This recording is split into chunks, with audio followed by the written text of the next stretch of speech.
ಎಲ್ಲರಿಗೂ ನಮಸ್ತೆ. ಇವತ್ತು ಚಿಕನ್ ಬಿರಿಯಾನಿ ಹೇಗೆ ಮಾಡೋದು ಅಂತ ತೋರಿಸ್ಕೊಡ್ತೀನಿ.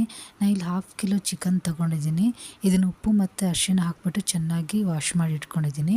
ಹಾಗೆ ಮಸಾಲೆಗಂತೇಳಿ ಸ್ವಲ್ಪ ಅರಿಶಿಣ ಪುಡಿ, ಜೀರಿಗೆ ಪೌಡ್ರು, ಶಾಹಿ ಬಿರಿಯಾನಿ ಮಸಾಲ ಪೌಡ್ರು, ಹಾಗೆ ಚಿಲ್ಲಿ ಪೌಡ್ರ್ ತೊಗೊಂಡಿದ್ದೀನಿ.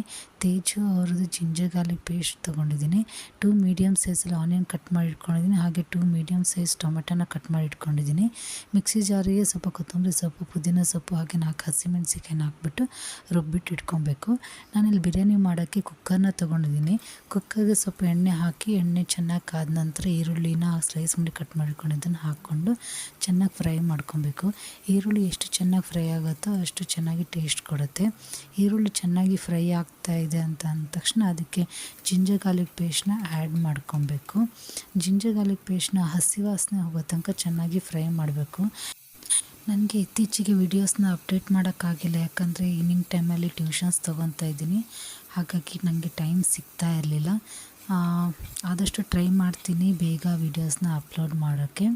ಸೊ ಜಿಂಜರ್ ಗಾರ್ಲಿಕ್ ಪೇಸ್ಟು ಚೆನ್ನಾಗಿ ಫ್ರೈ ಆದಮೇಲೆ ಅದಕ್ಕೆ ಟೊಮೆಟೊನ ಆ್ಯಡ್ ಮಾಡಿಕೊಂಡು ಇದನ್ನು ಚೆನ್ನಾಗಿ ಫ್ರೈ ಮಾಡ್ಕೊಬೇಕು.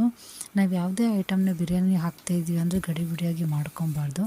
ಆರಾಮಾಗಿ ಆ ಒಂದೊಂದು ಐಟಮು ಚೆನ್ನಾಗಿ ಫ್ರೈ ಆಗಬೇಕು. ಆವಾಗಲೇ ಆ ಟೇಸ್ಟ್ ಅನ್ನೋದು ಚೆನ್ನಾಗಿ ಬರುತ್ತೆ. ಅದಕ್ಕೋಸ್ಕರ ಆನಂತರ ಟೊಮೆಟೊ ಕೂಡ ಚೆನ್ನಾಗಿ ಇದೇ ಥರ ಚೆನ್ನಾಗಿ ಫ್ರೈ ಆಗಿದೆ ಅಂದ ತಕ್ಷಣ ಅದಕ್ಕೆ ನಾವು ಏನು ಮಸಾಲೆ ರುಬ್ಬಿಟ್ಕೊಂಡಿದ್ವಿ ಮಿಕ್ಸಿ ಜಾರಲ್ಲಿ ಅದನ್ನು ಹಾಕ್ಕೊಂಡು ಅದನ್ನು ಕೂಡ ಚೆನ್ನಾಗಿ ಫ್ರೈ ಮಾಡ್ಕೊಬೇಕು, ಹಸಿ ವಾಸನೆ ಹೋಗೋ ತನಕ. ಇದೆಲ್ಲ ಚೆನ್ನಾಗಿ ಫ್ರೈ ಆದಮೇಲೆ ನಾವೇನು ಡ್ರೈ ಮಸಾಲ ಐಟಮ್ಸ್ ತೊಗೊಂಡಿದ್ವಿ, ಅರಿಶಿಣ ಪುಡಿ, ಜೀರಾ ಪೌಡರು, ಶಾಹಿ biryani masala powder, chilli powder add ಮಾಡ್ಕೊಬೇಕು. ನಾನು ಇಲ್ಲಿ 1 ಟೀ ಸ್ಪೂನಷ್ಟು ಅರಿಶಿಣ ಪುಡಿ ತೊಗೊಂಡಿದ್ದೀನಿ. ಹಾಗೆ 1/4 ಸ್ಪೂನಷ್ಟು ಜೀರಾ ಪೌಡರು, ಹಾಗೆ 1 ಸ್ಪೂನ್ ಫುಲ್ಲಷ್ಟು ಶಾಹಿ ಬಿರಿಯಾನಿ ಮಸಾಲ ಪೌಡ್ರು, ಹಾಗೆ ಸ್ವಲ್ಪ ಚಿಲ್ಲಿ ಪೌಡರ್ ಕೂಡ ತೊಗೊಂಡಿದ್ದೀನಿ. ಹಾಗೆ ಉಪ್ಪು ಕೂಡ ನಿಮಗೆ ಟೇಸ್ಟ್ ತಕ್ಕ ಹಾಗೆ ಆ್ಯಡ್ ಮಾಡ್ಕೊಳ್ಳಿ.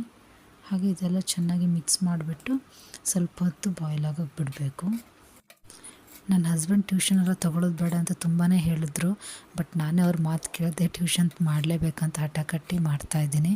ನನ್ನ ಹಸ್ಬೆಂಡ್ ಕೂಡ ನಂಗೆ ತುಂಬ ಹೆಲ್ಪ್ ಮಾಡ್ತಾಯಿದ್ದಾರೆ. ಖುಷಿ ಕೂಡ ಇದೆ ನನಗೆ. ಇಲ್ಲಾಂದರೆ ಮಗುನ ನೋಡಿಕೊಂಡು ಮನೇನ ಸಂಭಾಳಿಸ್ಕೊಂಡು ಟ್ಯೂಷನ್ ತೊಗೊಳ್ಳೋದು ತುಂಬಾ ಕಷ್ಟ ಆಗ್ತಾಯಿತ್ತು. ಈಗ ಮಸಾಲೆ ಎಲ್ಲ ಚೆನ್ನಾಗಿ ಬಾಯ್ಲ್ ಆಗ್ತಾಯಿದೆ. ಈ ಟೈಮಲ್ಲಿ ನಾವು ಚಿಕನ್ ಪೀಸಸ್ನ ಆ್ಯಡ್ ಮಾಡ್ಕೊಬೇಕು, ಯಾಕಂದರೆ ಚಿಕನ್ ಪೀಸಸ್ಗೂ ಕೂಡ ಮಸಾಲೆ ಚೆನ್ನಾಗಿ ಹಿಡಿಬೇಕಲ್ಲ, ಅದಕ್ಕೋಸ್ಕರ. ಇಲ್ಲಾಂದರೆ ಬಿರಿಯಾನಿಯಲ್ಲಿ ಅನ್ನ ಮತ್ತು ಚಿಕನ್ ಎರಡೂ ಬೆಂದಿರುತ್ತೆ, ಆದರೆ ಮಸಾಲೆ ಬರೀ ಅನ್ನಕ್ಕೆ ಮಾತ್ರ ಸರಿಯಾಗಿ ತಾಗಿರುತ್ತೆ, ಚಿಕನ್ ಪೀಸಲ್ಲಿ ಮಸಾಲೆ ತಾಗಿರಲ್ಲ. ಅದಕ್ಕೋಸ್ಕರ ಸ್ವಲ್ಪ ನಾವು ಚಿಕನ್ನ ಇದರಲ್ಲಿ ಬೇಯಿಸ್ಕೊಬೇಕು. ಇದು ಚೆನ್ನಾಗಿ ಬೆಂದಿದ್ಮೇಲೆ ನಮಗೆ ಓಕೆ, ನಾವು ಆವಾಗ ರೈಸ್ನ ಆ್ಯಡ್ ಮಾಡ್ಕೊಬೋದು. ನನಗೆ ಸ್ವಲ್ಪ ಸಾಲ್ಟ್ ಕಮ್ಮಿ ಅನ್ನಿಸ್ತು, ಅದಕ್ಕೋಸ್ಕರ ಸ್ವಲ್ಪ ಆ್ಯಡ್ ಮಾಡ್ಕೊತಾ ಇದ್ದೀನಿ ಸಾಲ್ಟ್ನ. ನೀವು ಟೇಸ್ಟ್ ನೋಡಿಬಿಟ್ಟು ಬೇಕಿದ್ದರೆ ಸಾಲ್ಟ್ನ ಆ್ಯಡ್ ಮಾಡ್ಕೊಳ್ಳಿ. ನಿಮಗೆಲ್ಲ ನನ್ನ ರೆಸಿಪಿ ಇಷ್ಟ ಆಗ್ತಿದೆ ಅಂತ ಅಂದ್ಕೊಂಡಿದ್ದೀನಿ. ಅದಕ್ಕೋಸ್ಕರ ಪ್ಲೀಸ್ ನನ್ನ ಚಾನಲ್ನ ಸಬ್ಸ್ಕ್ರೈಬ್ ಮಾಡಿ, ಲೈಕ್ ಆ್ಯಂಡ್ ಶೇರ್ ಮಾಡಿ. ಬೇರೆ ಯಾವುದು ರೆಸಿಪಿ ಬೇಕಂತ ಇದ್ದರೆ ನನಗೆ ಕಮೆಂಟ್ ಮೂಲಕ ತಿಳಿಸಿ, ನಾನು ಆ ರೆಸಿಪಿನ ಅಪ್ಡೇಟ್ ಮಾಡ್ತೀನಿ. ಓಕೆ, ಈಗ ಸ್ವಲ್ಪ ಚಿಕನ್ ಬೆಂದಿದೆ. ಹಾಗನ್ಕೊಂಡು ಜಾಸ್ತಿ ಬೇಯಿಸೋಕ್ಕೂ ಹೋಗಬೇಡಿ, ಇಲ್ಲಾಂದರೆ ನಾವು ಕುಕ್ಕರಲ್ಲಿ ಸೀಟಿ ಹಾಕಿದಾಗ ಫುಲ್ ಬೆಂದೋಗ್ಬಿಟ್ಟು ಪಿಚ ಪಿಚ ಅಂತ ಆಗಿಬಿಡುತ್ತೆ. ಅದಕ್ಕೋಸ್ಕರ ಸ್ವಲ್ಪ ಬೇಯಿಸ್ಕೊಂಡ್ರೆ ಸಾಕು, ಒಂದು 30% ಅಷ್ಟು ಬೇಯಿಸ್ಕೊಂಡ್ರೆ ಸಾಕು.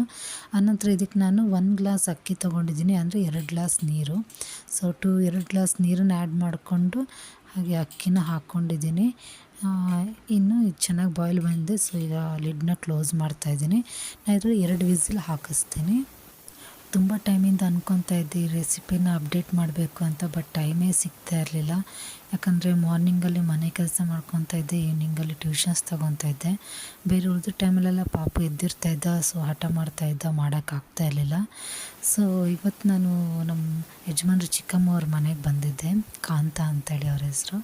ಸೊ ಅದಕ್ಕೋಸ್ಕರ ಟೈಮ್ ಸಿಕ್ಕಿದೆ, ಇಲ್ಲಿ ಬಂದು ಅಪ್ಡೇಟ್ ಮಾಡ್ತಾ ಇದ್ದೀನಿ. ಈಗ 2 ಸೀಟಿ ಕೂಡ ಆಗಿದೆ, ಹಾಗೆ ಕುಕ್ಕರ್ ಪ್ರೆಷರ್ ಕೂಡ ಇಳಿದೋಗಿದೆ.